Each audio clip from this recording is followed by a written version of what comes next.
Hello, everyone, and welcome to a new YouTube series with SGS NATO's Nightmare, as we're gonna play it in a multiplayer campaign against no one else but XTRG, and it's gonna be a hell of a fun time, as he's gonna play over on the pact side, we are playing the NATO side, and we encourage you all to get involved down below in the comments, obviously, and also on the Discords.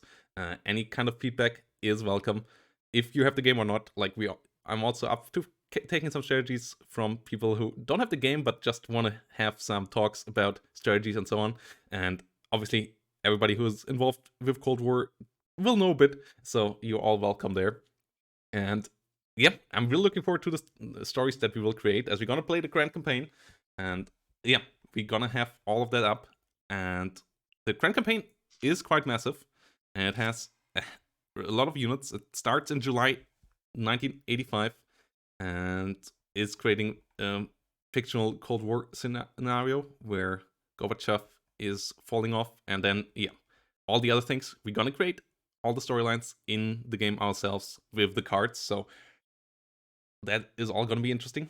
The first turn obviously coming up here, the first starting turn right after, and then for the future turns we're gonna put it into a more compact format, because playing one of these turns can take 1.5 hours, and letting you all sit through that is too long. So what I'm gonna do is I'm gonna cut to the fights, we're gonna watch the fights, and then before the fights I'm gonna talk about strategies. After the fights I'm gonna talk about strategies and what I'm planning, and then once we're getting into the fights I tell you how it worked out with the movement, and then also we're gonna watch the fights and gonna see how that all plays out, so that you guys don't have to sit through all my movement and you still get a interesting series. And whilst obviously you can watch all the XTRG moves on the other side on XTRG's YouTube. So I'm really excited for this, and let's get into the action here. So here we go into the action as the first turn of our opponent has been played. The Soviets have, and the pact formation in general, have made their start, as we have quite the interesting setup here. We have agreements. The tension that led to war do not prevent exchange between leaders, and decide to ban tactical nuclear and chemical weapons from the battlefield. All such operations are removed from the game. General nuclear war remains possible. However, the nuclear tension index threshold is if the nuclear tension threshold is reached. So no tactical nukes, no chemical weapons. That is for sure interesting here. Lower tensions there. So that a bit more can be done elsewhere for the pact, but they can't nuke, they can't use chemical weapons. Interesting. And then pact modernization here. So we are basically in 1989 when it comes now.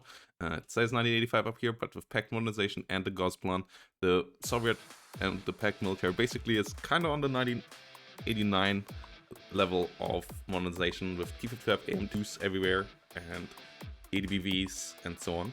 So this is going to be interesting as well, as that means they will be coming for us, but all victory points have been paid, so it will have to push us a good bit.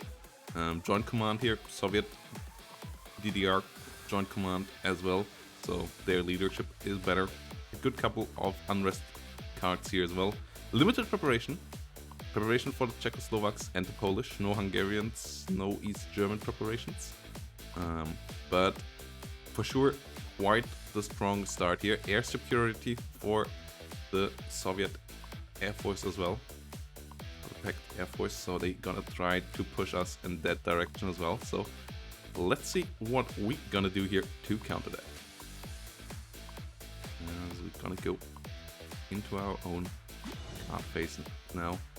Here once more all the descriptions, what SGS is all about. And we have victory points. Victory points get spent for cards. Victory points get spent, get earned by capturing spots on the map, and getting also big victories in battles, destroying enemy formations. So yes, playing cards is strong, but it also sets you back in victory points, so you need to go further for each card you play, basically, which is quite interesting, because if you decide to don't play any cards, especially in like round 1, like we could decide to not play any cards, start with a head start of 148 victory points, but with lower technology and so on. But then we wouldn't have to push as far as our opponent.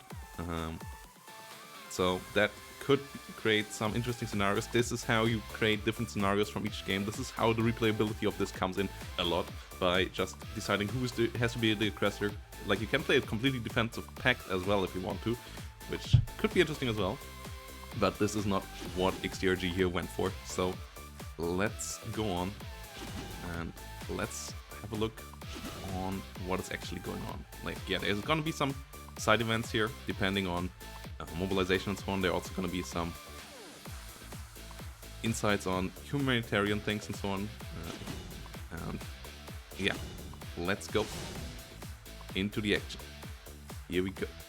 So this is the battlefield. We have our British Army of the Rhine over here.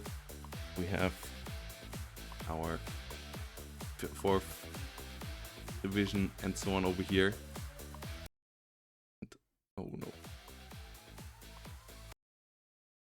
Let's reduce the music a bit.